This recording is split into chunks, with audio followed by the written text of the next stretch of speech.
Canada, eh? It's not just our friendly neighbors to the north, it's a fisherman's paradise. First things first, you gotta get there. You can hop on a plane, but driving, now that's an adventure. Pack up your truck, hitch up the boat, and point it north. The drive itself is something special. You'll see some of the prettiest scenery imaginable. Rolling hills, thick forests, maybe even a moose or two if you're lucky. It's all part of the experience. Remember your passport? Crossing the border is usually a breeze, but it's always good to be prepared. The Border Patrol officers are just doing their job. So be polite and you'll be on your way in no time.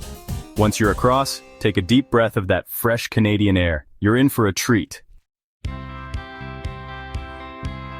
They don't call it the Great White North for nothing. Canada is covered in lakes, more than you can shake a fishing rod at. From small ponds to massive Great Lakes, there's something for everyone.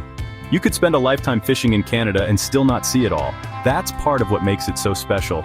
Every lake is different, with its own personality and its own secrets to uncover. Some folks like to stick to the well-known fishing spots. And hey, there's nothing wrong with that, but for the true adventurer, the real prize is finding those hidden gems, the lakes that time forgot. That's what we're going to talk about today. The remote, the untouched, the unfished. These are the lakes where you can truly get away from it all and experience fishing the way it was meant to be. Now, when I say remote, I mean remote. We're talking about lakes that are miles from the nearest road, accessible only by float plane or a good long hike. These lakes are not for the faint of heart, but if you're willing to put in the effort, the rewards are more than worth it.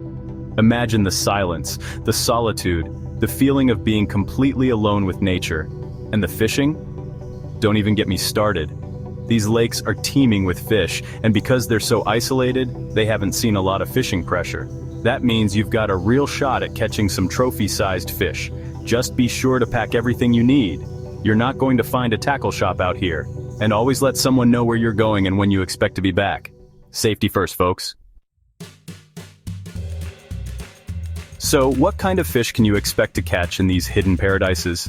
Well, that depends on where you are in Canada. But generally speaking, you'll find plenty of trout, pike, walleye, and bass. Now let's talk gear.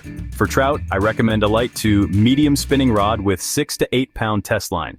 A simple spinner or spoon will do the trick. For pike, you'll need something a bit sturdier.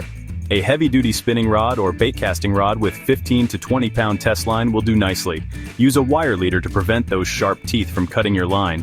Walleye are notorious for their light bites, so use a sensitive rod with 6 to 10 pound test line and a jig tipped with a minnow or nightcrawler. Bass are aggressive feeders, so use a medium-heavy spinning rod or bait casting rod with 12 to 15 pound test line and a variety of lures, such as crankbaits, spinnerbaits, and plastic worms. No matter what you're after, remember that fishing is about more than just catching fish. It's about enjoying the great outdoors, breathing in the fresh air, and creating memories that will last a lifetime. So what are you waiting for? Pack your bags, grab your gear, and head north to Canada. Adventure awaits!